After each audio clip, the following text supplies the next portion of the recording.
মাননীয় স্পিকার, আমি দুঃখ প্রকাশ করছি, কয়েকবার মাই লর্ড বলে ফেলেছি। ওকালতি করতে করতে মাননীয় স্পিকার আসলে এটা চলে আসে মুখে। I am really sorry for that. বিগত 17 বছর ফ্যাসিস্ট সরকার আমাদের বিএনপি সমর্থিত 13 জন চেয়ারম্যান ছিল 2008 সালে। তারপরও বিএনপি সমর্থিত চেয়ারম্যানদের একটি ভাতাও দিতে দেয় নাই।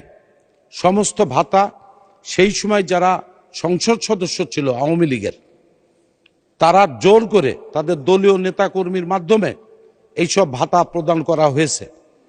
এই ভাতা বর্তমান বাংলাদেশ জাতীয়তাবাদী দল সরকার স্বৈরাচার বিরোধী আন্দোলনের আমাদের বিরোধী দলের ভাইরা আছেন। মাননীয় সদস্য প্রশ্ন করুন। তো এই সংক্ষিপ্ত প্রশ্ন ভাতার করুন। সংখ্যা বাড়ানো হবে কিনা এবং পূর্বের ওই ভাতা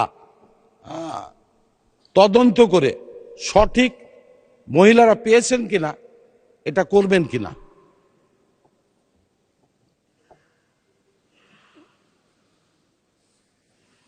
মাননীয় মন্ত্রী।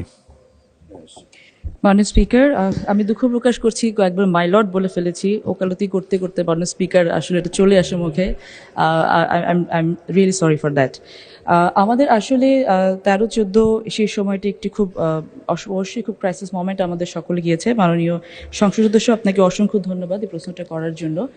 আমরা যেই এখন সেফটি নেট আমাদের প্রোগ্রামসগুলো চালু রয়েছে, এগুলো আমরা এই মুহূর্তে যেটা করছি ডিস্ট্রিবিউশন লেভেলে গিয়ে আমরা বিভিন্ন সময় দেখেছি অনেক ধরনের আমাদের কমপ্লেইন সামনে এসেছে যে অনেক সময় ডিস্ট্রিবিউশনটা ঠিকমতো হয় না, হলেও আবার সেখান থেকে বেনিফিশিয়ারি এন্ড থেকে অনেক ধরনের ক্লেম করা হয়, টাকা চাওয়া হয়, যেটা অবশ্যই একটি অনেক বড় দুর্নীতির একটা অংশ। সো আমরা চেষ্টা করব আমাদের মন্ত্রণালয়ের পক্ষ থেকে ডিস্ট্রিবিউশন এন্ডটাকে যতটুকু স্বচ্ছতার পর্যায়ে নিয়ে আসা যায় এবং ভাতাটাকে আরও টাকা বাড়ানো হবে কি না এই বিষয়টা আমাদেরকে একটু সিদ্ধান্ত নিতে হবে। কারণ এই মুহূর্তে আমরা ফ্যামিলি কার্ড নামে আরেকটি অনেক বড় প্রোগ্রাম হাতে নিয়েছি। আমরা হয়তো ক্রমান্বয়ে চেষ্টা করব যে একটি ইন্টিগ্রেটেড সিস্টেমের মাধ্যমে আমরা সমস্ত ভাতাভোগী যারা আছেন তাদেরকে একটি কার্ড একটি পরিবারের আওতায় আনার জন্য এবং সম্মিলিতভাবে, যেহেতু আমরা অত্যন্ত ভঙ্গুর একটি অর্থনৈতিক অবস্থায় বিরাজ করছি এবং সেখান থেকে আমাদের দেশকে যেমন উঠে দাঁড় করাতে হবে, ঠিক একইভাবে আমাদেরকে চেষ্টা করতে হবে যে বেনিফিশিয়ারি এন্ড থেকে সকলে যেন উপকৃত হন। তো একটি সম্মিলিত কাঠামোর মধ্য দিয়ে আমরা চেষ্টা করব যে এই সেফটি নেট সিকিউরিটি যারা পাচ্ছেন তাদেরকে একটি ভালো জায়গায় নিয়ে যাওয়ার জন্য। অসংখ্য ধন্যবাদ মাননীয় স্পিকার।